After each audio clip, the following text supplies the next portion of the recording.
let me explain in the next 60 seconds what happened to markets today. The S&P was down 1.5%, similar declines for the Russell. The Dow was down about 1%, but the Nasdaq down about 2.5%. Okay, you might laugh at this, but it was because retail sales came in stronger than expected. You were revised up from last month 0.4% all the way up to 0.8%. So that doubled from last month as per what we had expected. And you still beat on a month over month comparison looking at last month and came in at 0.4%. The estimate was 0.3%. Now for the Fed meeting of December 18th, there's almost a 50-50 chance of a 25 basis point cut versus no cut and a pause. But let me tell you right now, I give a rat's ass about whether the Fed cuts December 18th or not. Think about it like this. The Fed has cut rates 75 basis points, but 10-year Treasury yields have moved up almost 75 basis points. So really, the Fed cutting has added more restriction to the economy and or our markets. And the only thing that really matters in the grand scheme of things, if you are an investor, is how is the economy doing? If the economy does well, stocks will do well. After all, it's a good problem to have if the Fed does not need to cut rates as much as expected. And I think markets have since lost sight of that, especially on a day like today. Consider what Fed Goolsbee said today. He says the Fed has to figure out why the 10-year is rising and keep an eye on long rates. The Fed's basically saying, this shouldn't be happening right now. We don't want this to be happening at the Fed. We want to add accommodation to the economy, not restrict the economy even more. Midwest Advisors LLC says, here's your answer. And this is the answer.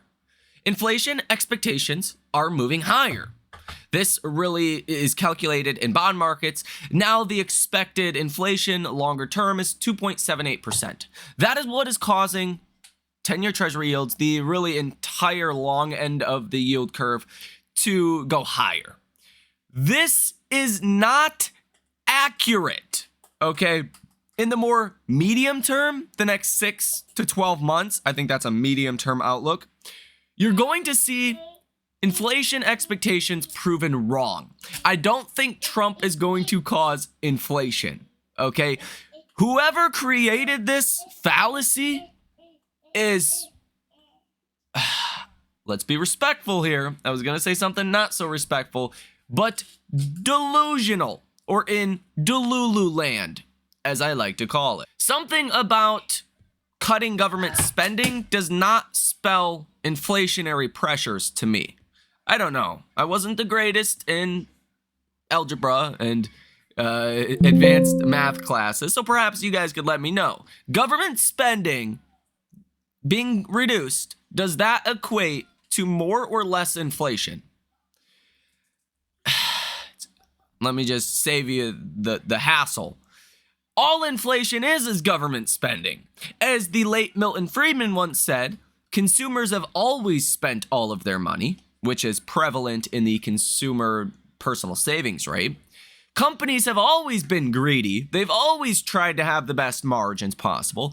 The only variable that ever changes is government spending. Now, if we can assume under a Trump presidency, there would be less government spending opposed to more, which I think is reasonable, that would equate to lower inflation. So I actually think in terms of an upside catalyst for markets, it is most likely some accommodation coming back into the real economy when 10-year Treasury yields do fall, as we realize, hey, there's not going to be higher inflation. In fact, take a look at one of the top articles from CNBC yesterday.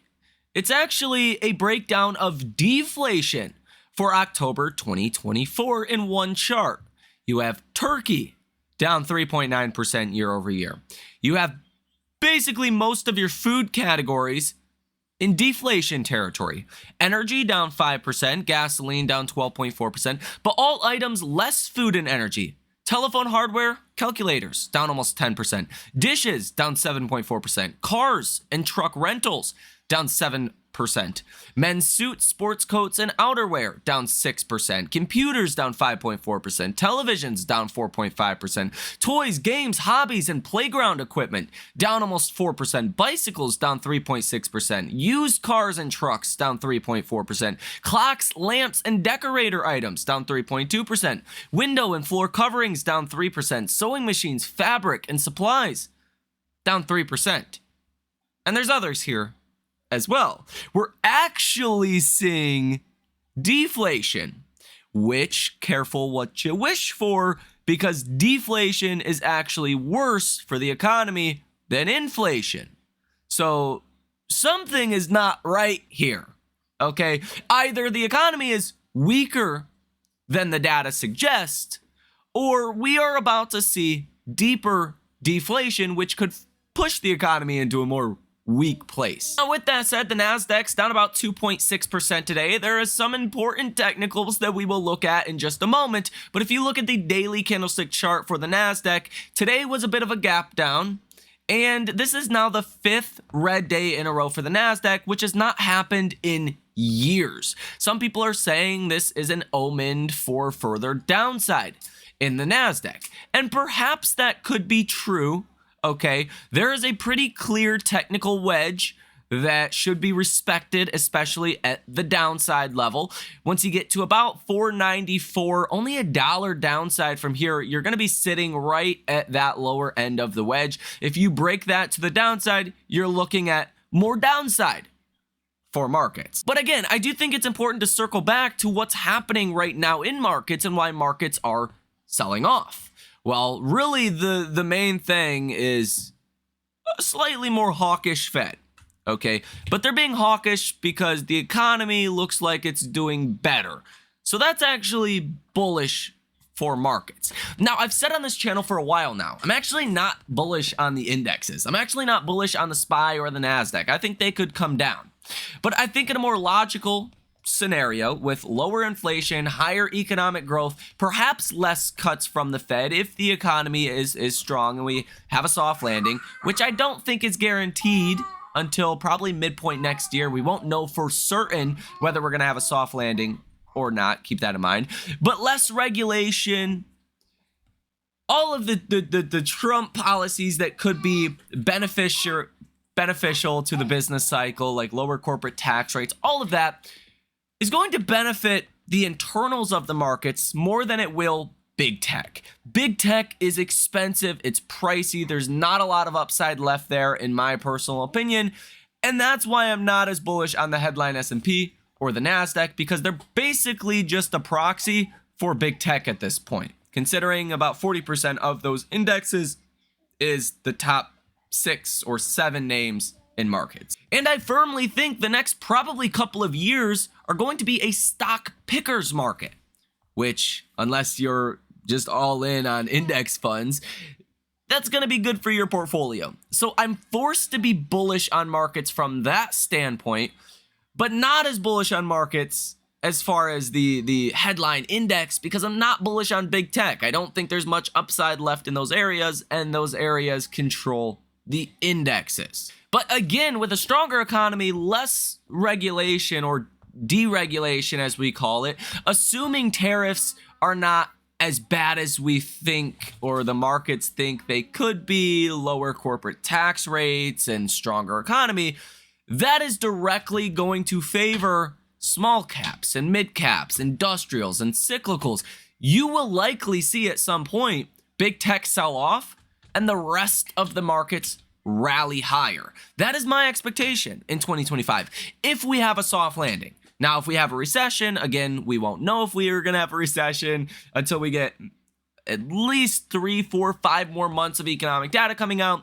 Then everything's going to sell off in the hard landing scenario. I mean, let's face it. The reason why Mag 7 has outperformed in recent years is all of the opposite reasons why the rest of the markets could outperform in 2025. If we, a lot of the earnings growth was really concentrated in Mag 7.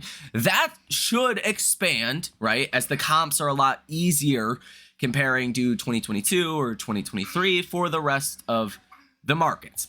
Inflation was high, so there was a risk of a recession. If that starts to go away, then the whole reason you'd want to own Mag 7 kind of goes away at the same time. Now, this is more for the medium-term outlook. This is more for the next 6 to 12 months or so.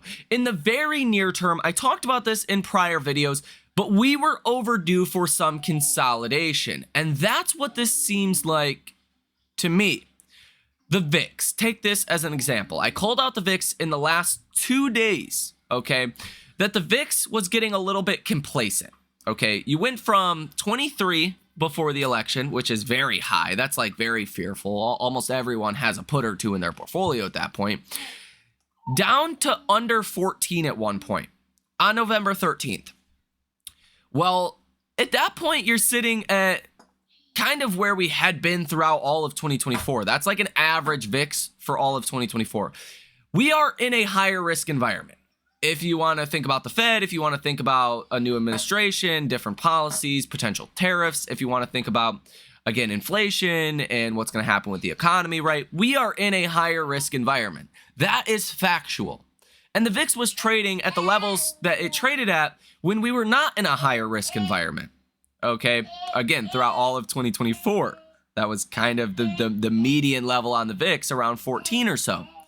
Well, to account for the higher risk environment, you should see the VIX higher. And that's what happened today. The VIX is up 21% to 17.3. That, I think, makes more sense. That is higher than almost every point you've seen in 2024, minus the period in April.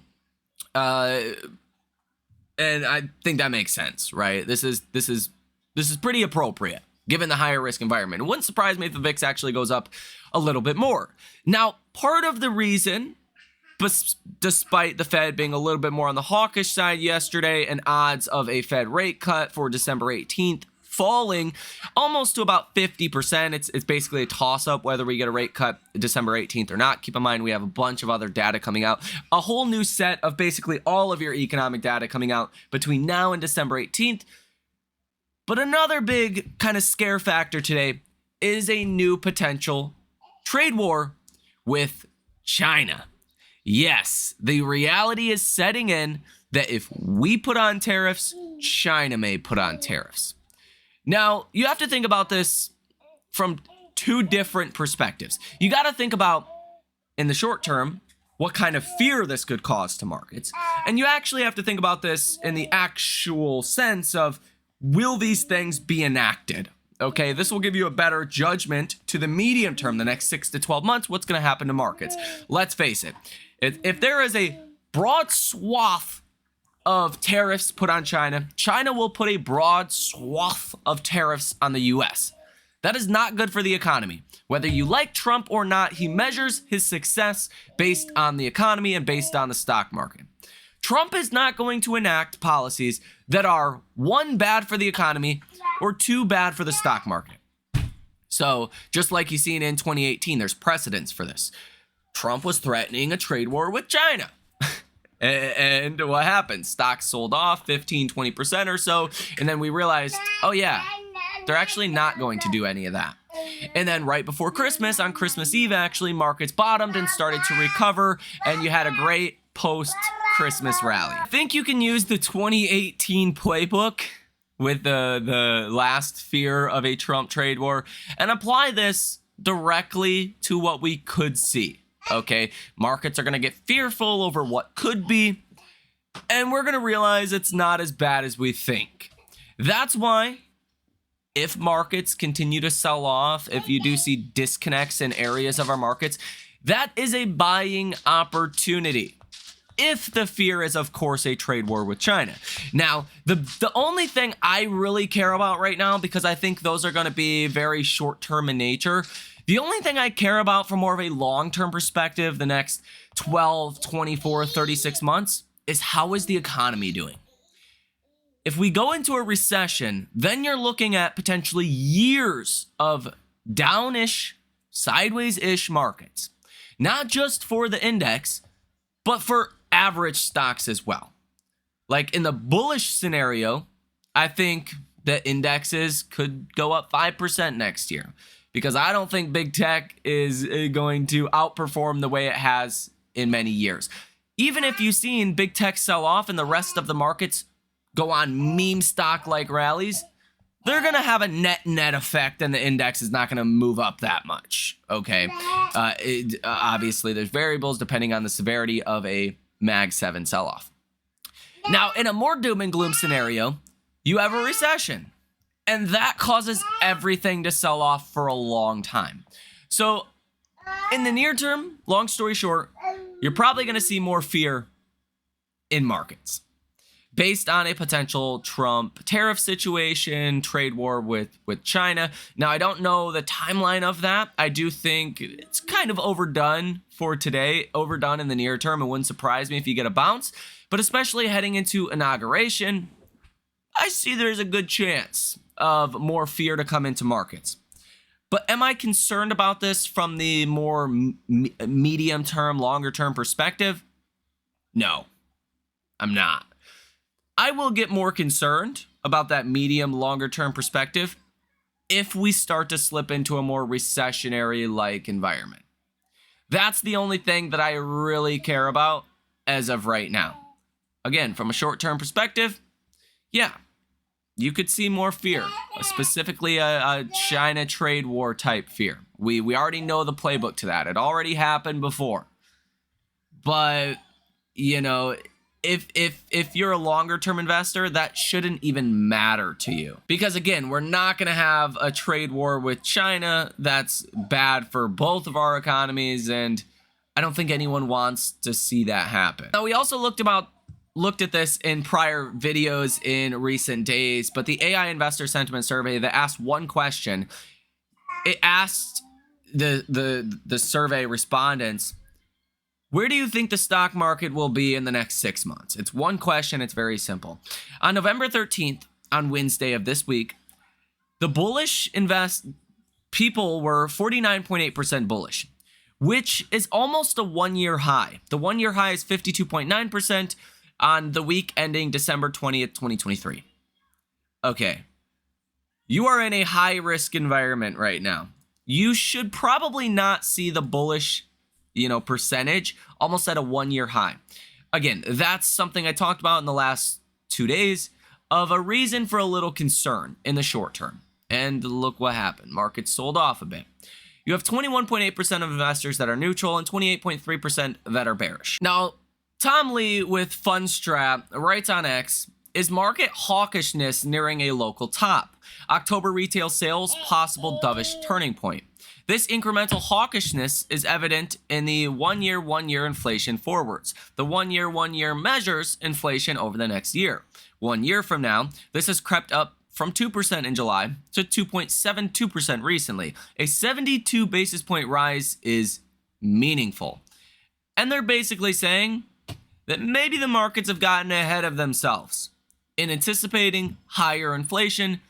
And you've started to see this come down a bit in the last couple of days, and maybe it could come down further, which would be relatively bullish for markets. So again, just to be crystal clear, anything can happen in the short term. It wouldn't surprise me if the markets become more fearful about a potential trade war with China, especially when China starts to respond and give us maybe some kind of guidance of what their trade policies could look like under a Trump presidency if we do go down the route of a trade war. We've seen this happen in 2018 in December. I'll actually show you real quick what that looked like if you were not invested during that time. It was pretty ugly. This was the December 18th fall, or the December 2018 fall. Markets fell 20%. I mean, like, there's a possibility that you could see 10, 15% pretty easily, considering where valuations are, where markets are at. You're pretty stretched from a valuation perspective. I mean, that wouldn't surprise me in the near term. Do I think there's anything to actually worry about, though? No. Okay, so this would be a buying opportunity. Now, on the other hand, you do have big earnings coming out next week. You have Walmart Tuesday pre-market as well as Lowe's. Anything that gives you clarity into the consumer is important. In fact, in 2007, Walmart was one of the first companies to warn about the consumer slowing down, and that sent the markets down over 3% that day. And 6 months later, you were in a recession, right? So I will pay very close attention to Walmart earnings. I think they will tell us a lot. Now, it's really all about Nvidia coming next week, though. Let's not kid ourselves. The only issue I have with Nvidia right now, I think they're going to have good earnings. I think things are going to be fine. But when you look at Nvidia, even after today's selling, and really the last couple of days that have not been great for Nvidia, Nvidia is down 4%, you're still sitting at $141 per share. You're still sitting at the all-time high that you set June 20th, 2024. Like, I think there's still more room for downside in specifically Nvidia from that standpoint, and that makes me a little nervous. Although I think they're going to have good results heading into that earnings again on Wednesday. It wouldn't surprise me to get some profit taking perhaps on Monday and or on Tuesday. Now, if Nvidia does have good earnings, they impress again, then I think that's going to be risk on perhaps again for the broader market. With that said, ladies and gentlemen, let me know what you think about this information down below in the comment section. Have a fantastic rest of your day, and I will see you in the next one.